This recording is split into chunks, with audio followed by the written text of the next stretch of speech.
Hello everyone, welcome back to the day 21 of Advent of Cyber 2024 of TryHackMe. So there are just few days left for this event to get over and I am excited with what the story is going through. So without any further ado, let's just dive into the video and know today's story. Reverse Engineering, day 21. Help me, I am reverse engineering. Okay, let's understand what is reverse engineering after reading the small story for the context of today. So the story goes like Mixed Kitty's alert dashboard lit up with an unusual alert. A file sharing web application built by Glitch had triggered a security warning. Glitch had been working hard during the season's SOC mask after the last scare with the Yulu log exploit. But this new alert caused Mixkitty to question his intentions. Mixkitty began to investigate. It seemed the source of the alert came from a binary file that made its way to the web application's backend. It did not belong there and had some anomalous activity. The binary was compiled with a .NET. It's a Windows application framework kind of thing. Okay. This whole setup seemed quite unusual, and with Glitch working on the latest security updates, Mixkitty was filled with suspicion. As Mixkitty continued her investigation, Glitch rushed into the room. I swear I did not put it there. I was testing defenses, but I wouldn't go that far.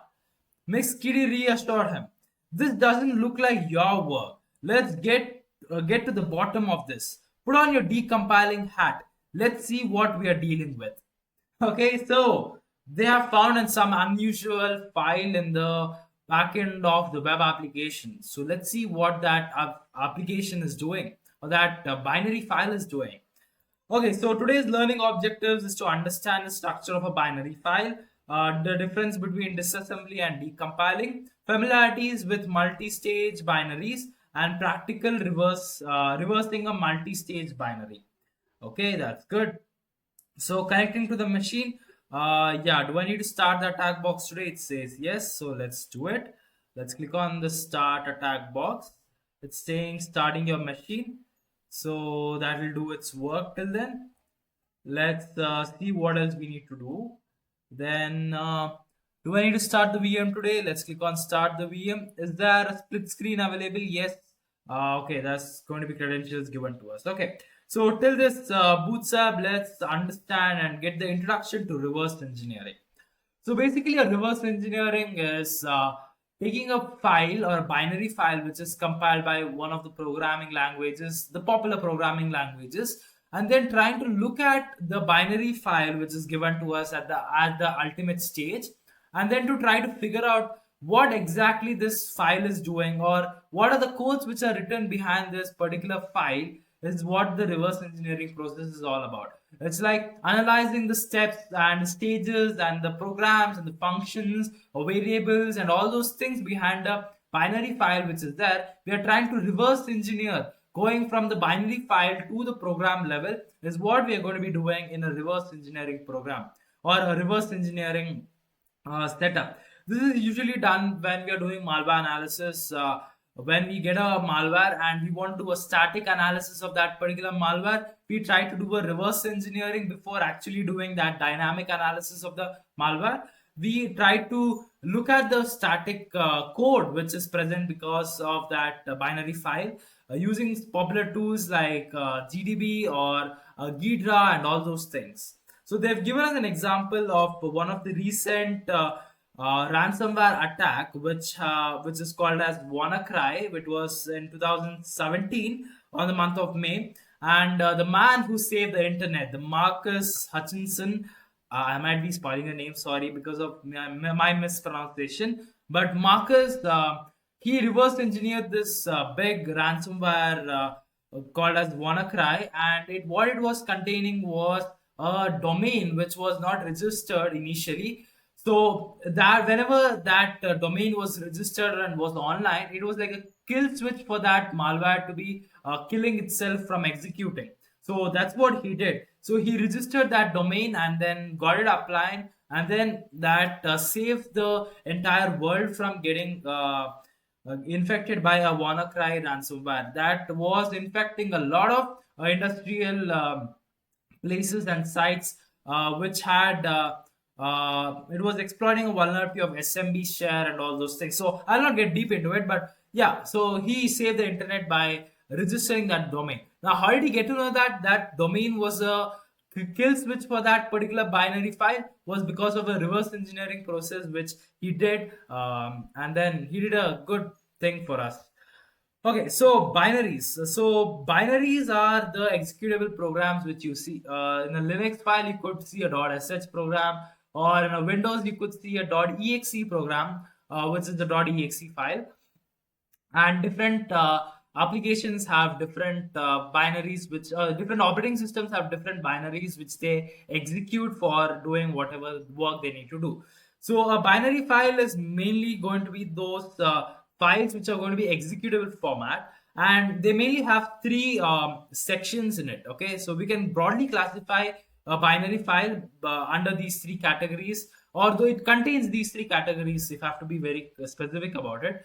So a code section, that's where the codes of the main program, what exactly that a binary is going to be doing is what is going to be specified in the code section of it. All the programming, all the functions and all the stuff whichever it needs to be doing, it is all going to be written under the code section of it. Then comes the data section. So it contains information like the variables, URLs, or other libraries which it should be using, and all those things. Those data section where it's going to be containing the sensitive data which it needs for the program to be running smoothly. Then the import and export tables are going to be the additional libraries connected to all those libraries and variables and functions whichever is stored beyond the program is going to be listed there in that section. So mainly when we are performing a binary analysis, we are going to be looking for these three sections of code where we would require them for understanding how the binary program is going to be running itself. So that's what we'll be looking at today. But before that, we have some small differentiation which we need to understand between disassembly and decompiling. So whenever we get a program, the binary form, it's always going to be in the assembly level program or the very low level programming setup. So it's about taking these programs, whatever you have written in a Python, C, C++, C Sharp, or whichever programming language you have used for developing that tool. I mean, I'm not telling that it's only should be a malware or anything like that, but any application that you have built, it's going to be in one of the high level programming languages. Now what you do is you compile them, you make it into a exe format or a .sh format or whatever format you want to be running for your operating systems. So that's going to be in the format of an assembly language, so that the computer does not have to go through the process of compiling it and then making sure that it is compatible for the operating system and all those things, and then running that application. That will take a lot of time. So what we'll do is we'll compile that particular program and get it to an executable format where only the binary contents or the assembly contents of that program is stored. So that is the exe or the sh files, whichever you use in your day-to-day life, is what is the pretty much format about it. And even not only that, even if you leave your program with open source, with the programs just written there, anyone can just copy it and replicate it, and there'll be a lot of issues with the data being lost or the program sensitivity being lost and all those things. So we usually compile it and then sell it to people, or people download it from internet or whatever the thing is. So disassembly is nothing but taking that executable format, which is there in the format of a binary, and then converting it to an assembly or a very low language programming language, which is assembly language. And then we are going to be analyzing that. There we will see the step-by-step process of how a program is being used by the registers, how are they being decoded by the assembly level memories and all those things. So we are going to be taking it to the level of a memory and then be looking at the steps, then the procedures and the commands, printing out statements, the functions, and all those things are going to be seen by that. So for that, we use tools like GDB, Ghidra, and IDA, and all those tools. But there are also tools which works on decompiling. So decompiling is nothing but taking this assembly level language or assembly level code which we de-assembled. So then taking that and then decompiling it to a possible program which it was built for doing these things. So for example, I might have a C program which just does the work of printing hello 100 times and then saying or then later then pinging to another system.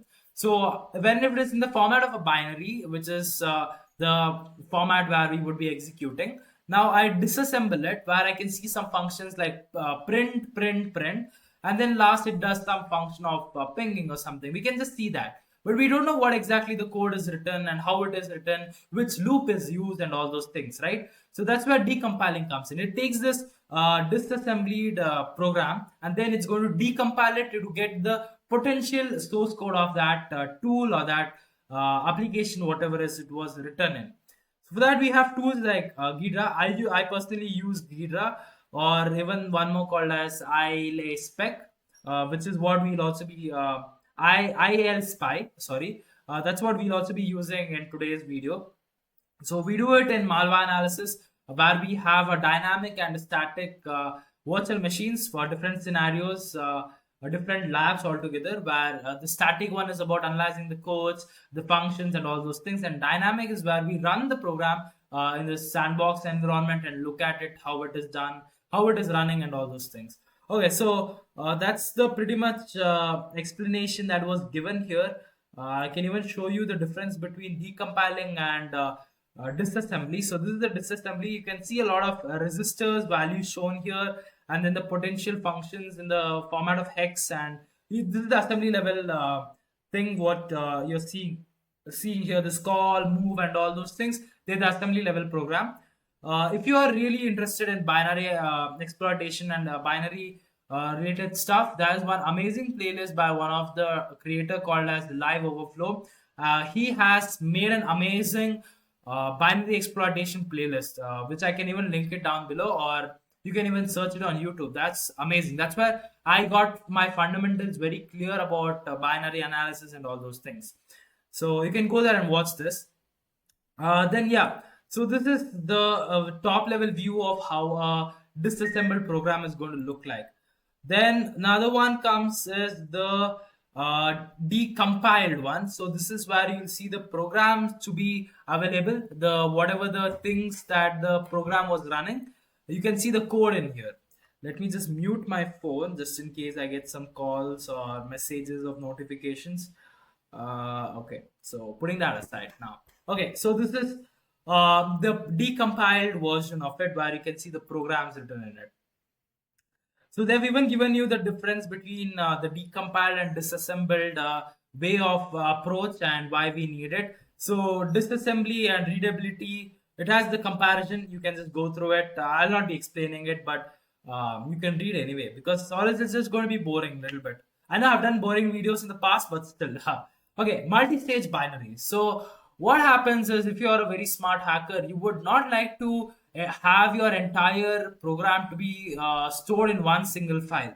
The problem with such setup is that any software, antivirus software, is just going to trigger that, saying that it's a malware or it's going to be doing such stuff and all those things.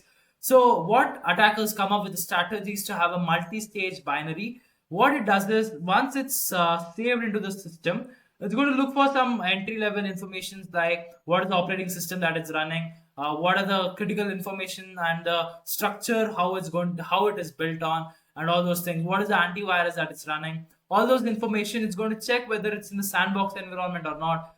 All those criteria which the binary should be doing, it will do it. And then if the environment is perfectly fine for bringing in the main program, the main binary which will exploit the system, it will call for it from the server, the C2 server, command and control server, or wherever that location is stored. It's going to bring it from there, and then it's going to compromise the system.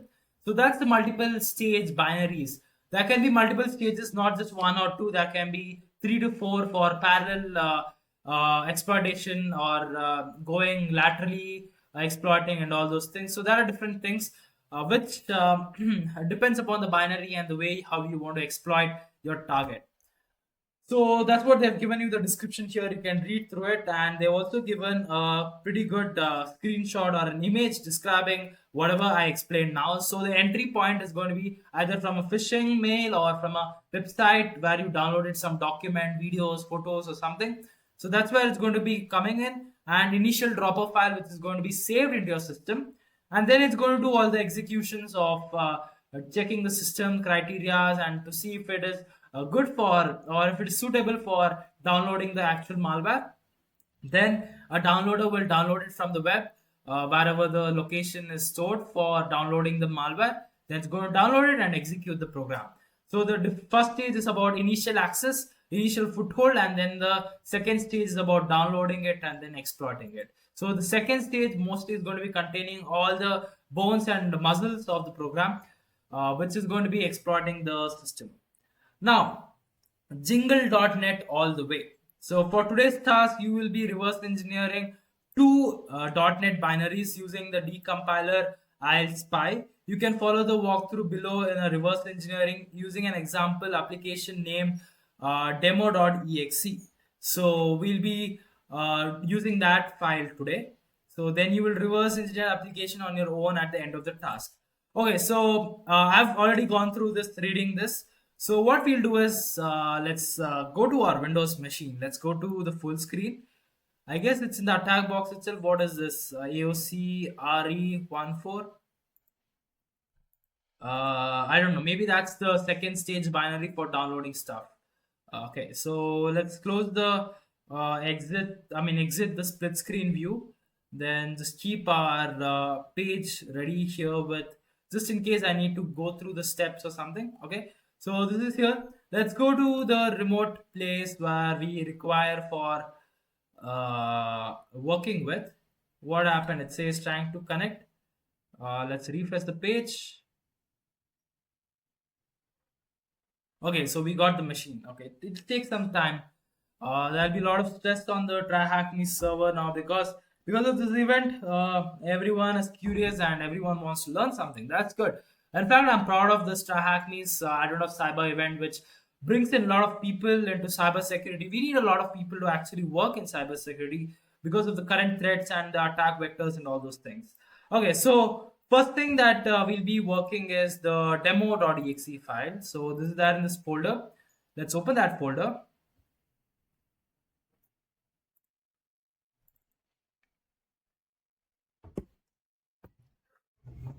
And here we can see the demo.exe file.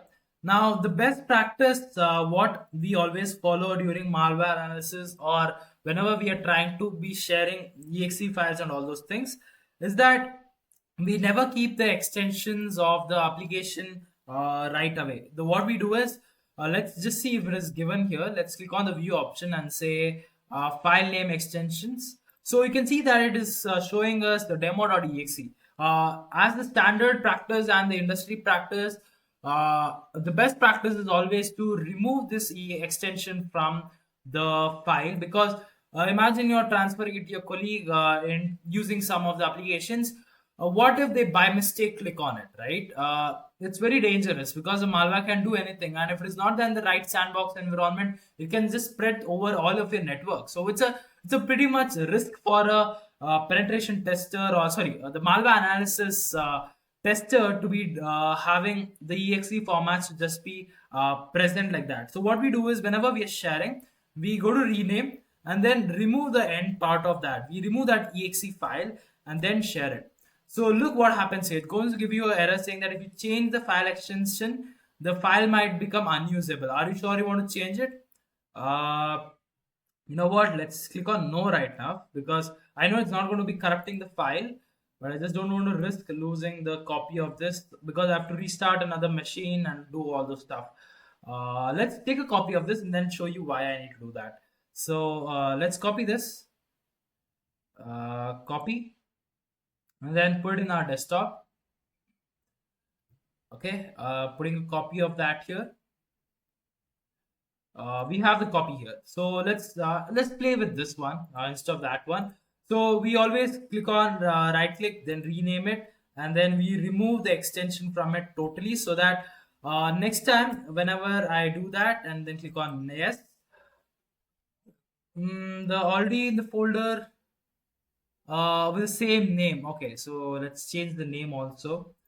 Let's rename it to one. Okay, demo, and then remove the extension. Yeah, I'm sure. Okay, so now it's just a file here. Now I can't even by mistake run this because Windows does not know to do what with it. So it's going to give you a warning. So then if it is a by mistake of a click, then it's not going to be harming your system or something like that. For that, we always do that. Now you might get a question. Okay, if this is put into a different file, how will you know which file it was initially, right? That's the reason we right click on it, then go to properties. Then here we see it's saying file and all those things. We can go to click on details. Okay, it's going to give the information and all. But what we do is there are tools for analyzing this file exactly because I'm not able to see it in this Windows properties option. But with tools, you can identify it was for which operating system exactly that payload was built in. We don't have to worry about always the exe file format being written in the end of it because they always have a signature for whichever operating system they are always built for. And then what we can do is we can also share a file saying that readme.exe txt, which is going to be containing what file format it was containing and all those things, information like that. So you don't have to worry. But whenever we do a transferring of the file or saving of the file, we always remove the extension from it and then do the analysis.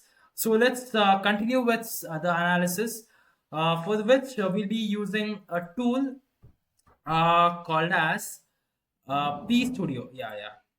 I forgot the name. So, okay. I use this pretty much, but still I forget the name. I don't remember names and all of tools. I just go with the logo which is there. Okay, so this tool is here. What we can do is let's click on the file option, then click on open file, which is going to open the binary file. So let's go to the desktop. I'll just show in the case of the one which I changed the exe file. So you'll get an idea of what I actually meant. So let's click on open. And here it says its signature matches to Microsoft.NET and all the information related to the encryption, the SHA-256 hash of this. Then the executable file, it's the CPU format, it was for base 64. Then the subsystem, what it is using, the console things, and all those things. We also see the file size of it, the hashes which we can copy it and then search in popular tools like virus total and all those things. So we see some information related to it, the critical informations. Then what we see is the indicators tab, which is going to be containing things like strings and all those stuff which is present inside the code. So here we can see strings, under strings the URL is present. So this URL will give us an information about what other stages that this particular binary is containing within itself. So that's written there. We have a URL. We can see the .NET framework, which says that which could potentially be written in a C# programming language. This particular binary. Then file compiler stamp and when was it compiled? What information does it hold and all those things. Then the signature of it. So Microsoft.NET, which means that it was built for Windows system. Then the SHA-256 hash, the bytes and all those things, whichever it is that. So the file name version, so demo.exe. So it will give us the information here. So we don't have to worry about losing the context of which for which application that was built for. So it's always going to be that, nothing to worry. Then comes such information. Let's go for the footprint option. So here we see all the hashes of it, which we can use for analyzing it later for using virus total and such applications. Then it's all the headers, just nothing much here I see. Nothing much to explain here. The entropy, some they have put some salts and all those things while compiling it. This is optional headers, whatever the variables and all those things were there. This file does not contain much of anything that would actually trigger. It does not even use any libraries or import anything. Okay, so let's go and look at the .NET thing of this. So it does has some information, but I don't know what it is. Then resources. The locations, okay. Manifest version. Okay, nothing much to see exactly here. So this is a very small file that we are looking at today. Okay, now to this is the decompiled. This is not even decompiled version. This is just a static analysis of what this tool is, what is the basic understanding of what this tool contains, and what version or what operating system that was built for, and all those things. This also has pretty much other features in it, but maybe because of the level of the malware that is built, so that is not giving us any good information that we can go on with our analysis. But this gives us a initial foothold to understand what type of malware that we are dealing with. Now, the popular tool that we'll be using for having the analysis of this tool is going to be IL which is present here. Let's power that on. This tool will take a little bit time to load. Depends on the operating system that it's running and the memory stack and all those things. So let's give it some time. Maybe I'll edit this part of this section of video where I just wait for this tool to load up. Okay, so the application has loaded up. Now what we'll do is let's make it a full screen and then import our program, the exe file which we want to analyze today. So click on the file option, then the open button, then go to the demo folder and then select the exe file, then click on open. So that will take some time to decompile and all those things. So we can see it here now. So what we'll do is let's make a full expansion of this. We'll look at some important stuff. Okay, deliver types. Okay, demo binary program. It's okay. It's still decompiling stuff. Then what else do we have? We have the metadata, then the references. I'm just expanding everything so that we can view and understand and all those things. So okay, let's just close it and then open it again. Somewhere there should be the main program here, which we can see. Okay. Oh, why did I open that one? Let's just close that one. So okay, so this is the exe file that we have. So here we can see some basic information from where did we extract it, what are the information that is holding the file name and all those things, and then the assembly level stuff related to this program is just being given here. Nothing much to look at it there. But now if you go to the main program section, I guess it's this one. Yes, so this is the main program. This is what the binary is containing. This is what the binary is was written in. It's the potentially it was written in the same thing. Why I say potentially is because when you compile a particular program, it's going to lose a lot of information like the variable names, the functions that were called, the custom return functions, and all those things. Those information are going to be erased from it. Not exactly erased, but the programs can't decode it because variables by nature it's not meant to be something even the computer remembers. It's just a pointer address for that location wherever the information is stored. So those informations are not going to be here. So variable names and all those things. So that's the reason such metadata are going to be lost. That's why I say it's potentially it was written in this. So this is a C# program that is written, and this is the main program. The program of this binary file. So what we can see from here is the void main function, then the console write lines, which is going to write hello thm demo binary. So then it's going to sleep for 5 seconds, and then it's going to setting a new address, a variable basically, for the IP address http 10.10.10. Image tryhackme.connect.png. So that's the same thing what we got from here also.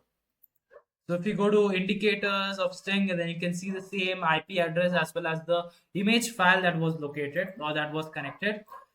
And then we see that is applied to another variable called text, which is going to be path.combined get folder, which is going to get the current folder, and then dot desktop. So it's going to go for the particular user's desktop, whatever is there. It's going to go there and then put this image name. That's going to be putting that image name whenever it tries to download.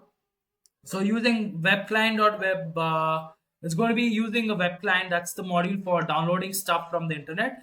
So it's going to put it under a try catch variable, I mean the function, which is for just in case it has any error or something. So we use try and catch. So under the try, we see console.write line, then downloading file, that's just printing out the statement in the terminal. Then web client.download file is going to take the address and then the text file where it needs to be saved, and the location and the file name that it should be saved in. So it's the address is this one and the text file where it should be saved.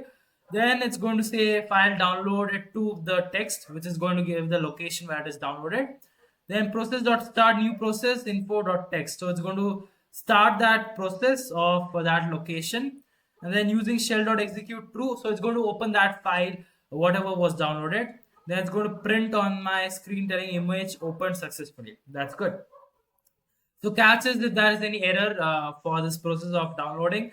It's going to say an error occurred, and then the error message, whatever was received from that web application, is going to give here.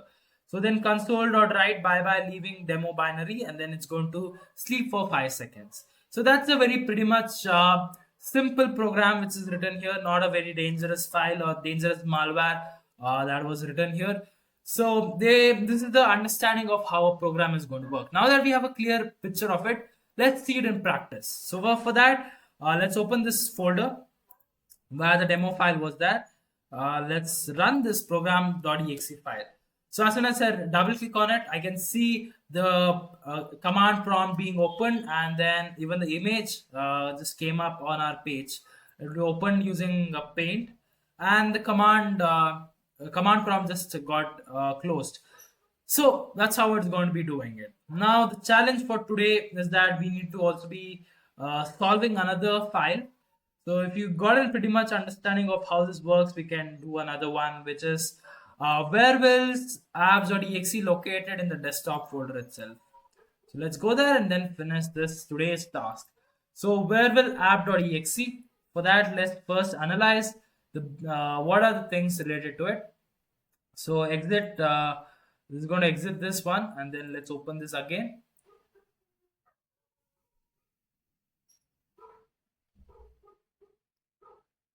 Okay, so it has opened here. Let's click on the file option, then open file. Then it should give us a prompt to open it. Yeah, where will app.exe, then open that. So yeah, it's still analyzing, it's still looking for it. We can see it's an executable file for Windows for base 64. Sorry, not base 64, the 64-bit version of CPU. Then we can look at the hashes of this file. Then it was written for Windows. I can just see that it's just trying. It's looking for the signature which says not applicable, not available. Then tooling is still doing some stuff. Okay, so let's look at indicators. It's telling us to wait. I guess it's a quite a big program. So let's wait for it to complete all the stuff. Till then, let's just go through what and all we have got so far. So it has the information on which application was used for compiling this tool. We can see Visual Studio 2015 14.0 as the version of it. Then the file header. This is the timestamps of all those things. It's not useful for us as of now. And then the optional headers, nothing much as an information to look at. Okay, so it's still waiting. I guess it's a big tool.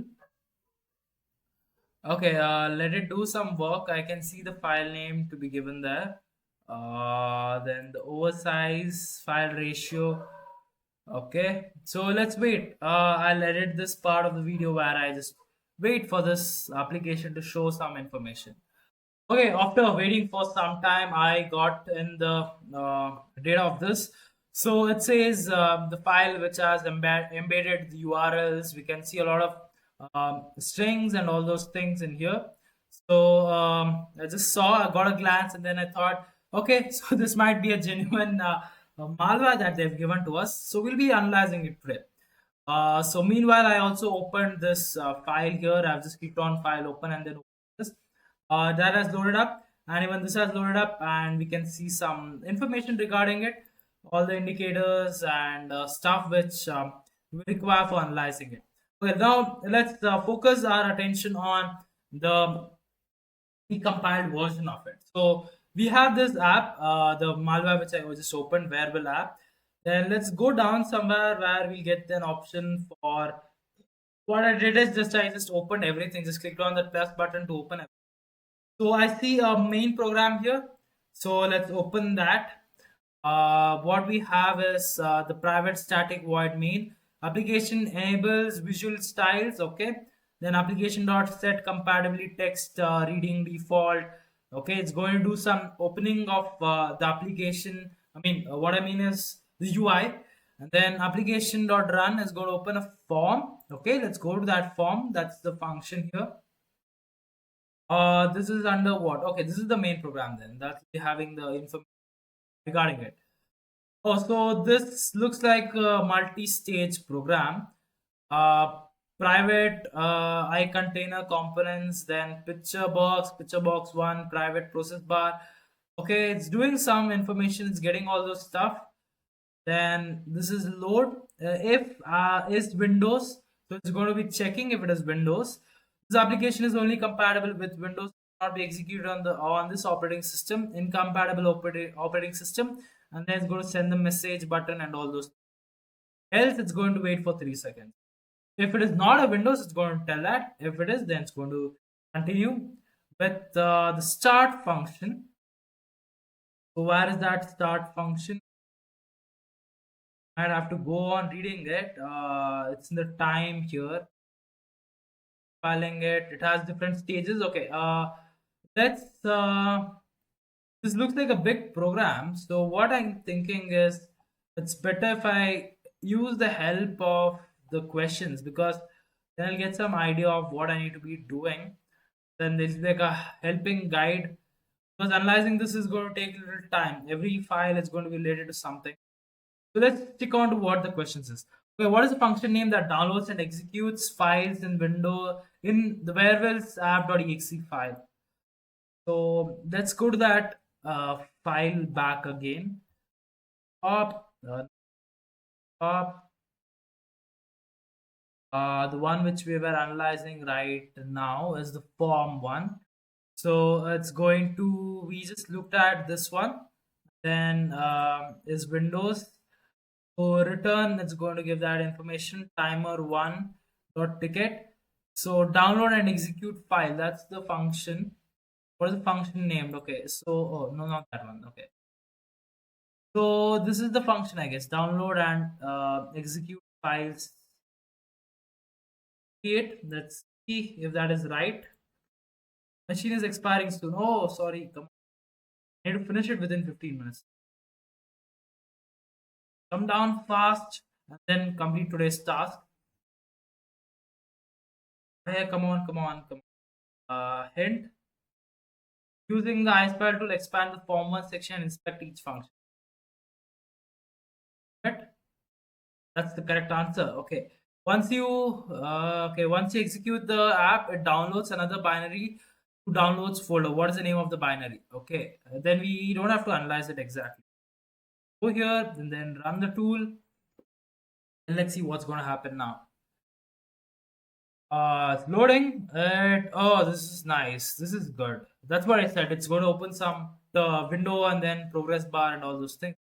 Oh my god. Exactly looks like a malware. A vault. Okay. Let's go to the downloads folder.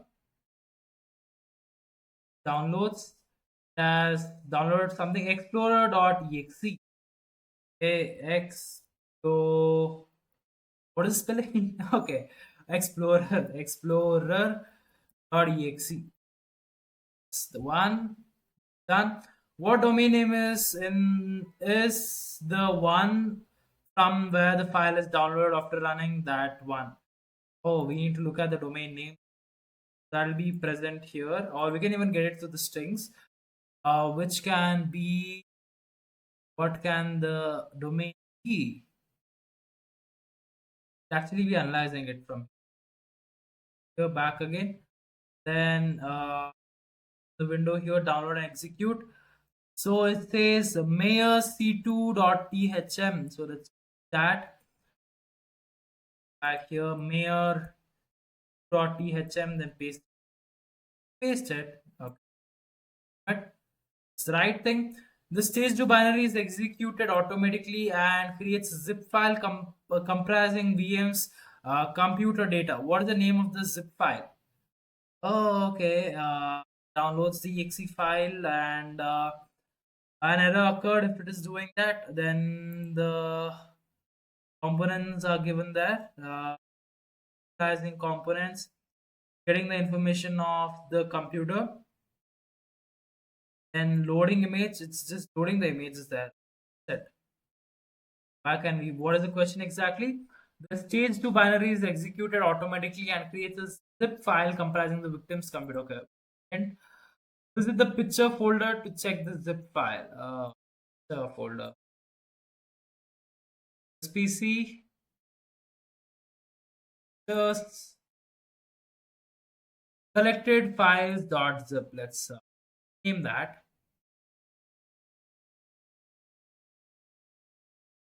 Rename.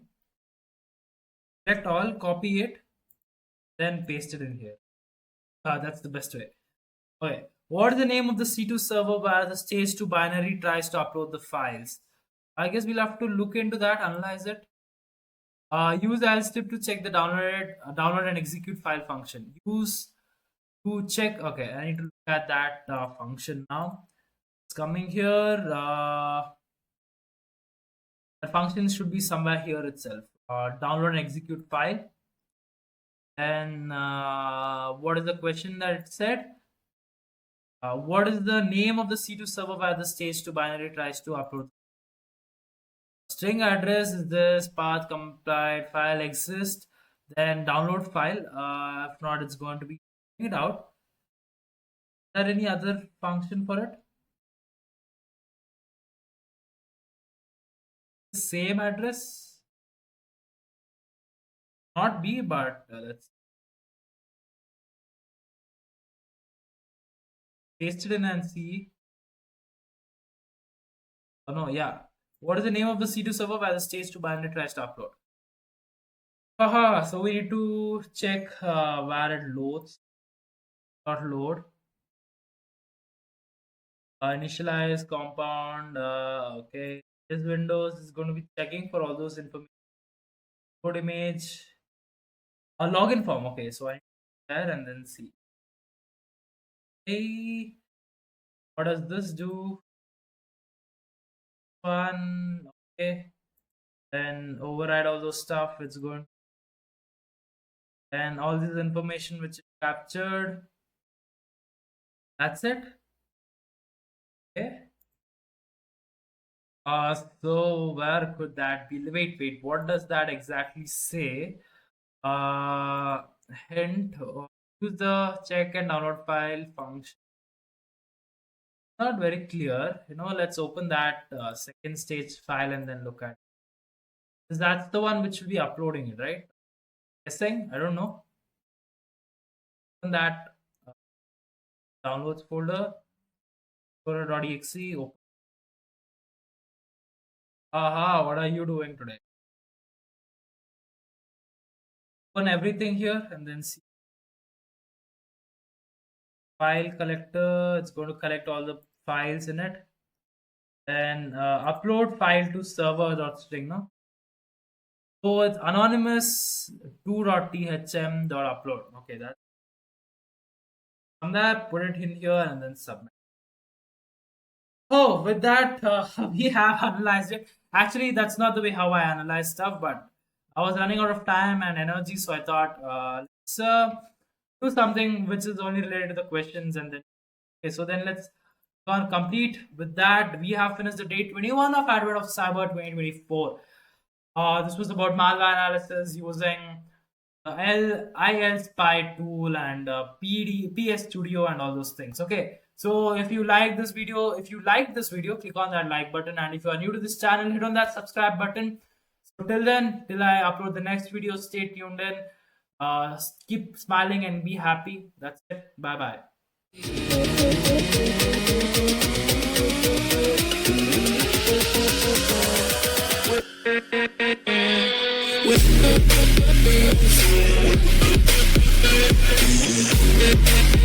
With